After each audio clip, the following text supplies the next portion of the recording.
You began talking about your background growing up in Jamaica. I was wondering, can you talk a little bit about, do you have an experience in your life when you became aware of white violence?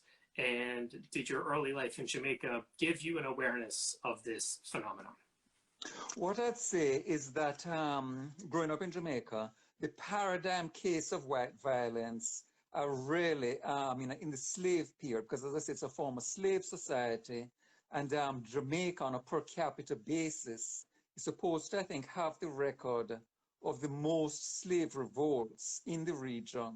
So there's some famous ones. There's like Taki's revolt in 1760, and there's the 1831 Sam Sharp uprising, and a book just came out recently, in fact, whose subtitle is, I'll just have it over here. It's okay, so this is a plug for somebody else, not for me. Tom Zollner, Island on Fire, and the subtitle is The Revolt That Ended Slavery in the British Empire. So it's a revolt that was put down, but the idea was, the costs were so great that the British basically decided, well, this thing is getting to be too much of a hassle. So it's a combination of factors, but those are really the sort of crucial, clear-cut case of white violence on a massive scale. Because you have basic retaliatory measures involved in the killing of executions of hundreds of people. And there's also the Morant Bay Rebellion in 1865, and that's after the abolition of slavery. And people are basically protesting about the conditions they're experiencing in the post-slave period. And that also is put down with massive violence, so much so that it actually gets back to Britain. And there's a big debate in Britain on the violence of the time, and a question about the governor, who of course is British Governor Eyre, and whether he should be condemned or not.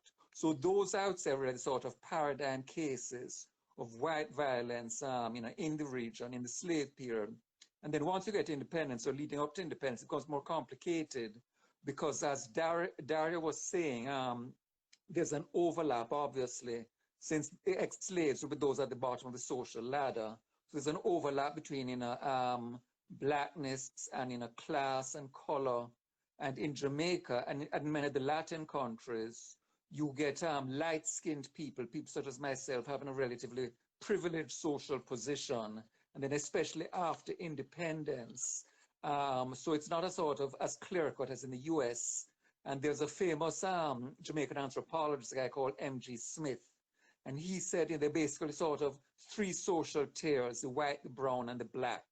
So whereas in the US, a sort of clear-cut thing, white versus non-white, with black being the most important component, in many Caribbean countries, certainly in Jamaica, and in many Latin countries, think of Brazil, for example, there's more like a pyramid, which involves, different colors and different shades and a corresponding color prejudice, shade prejudice, and so forth.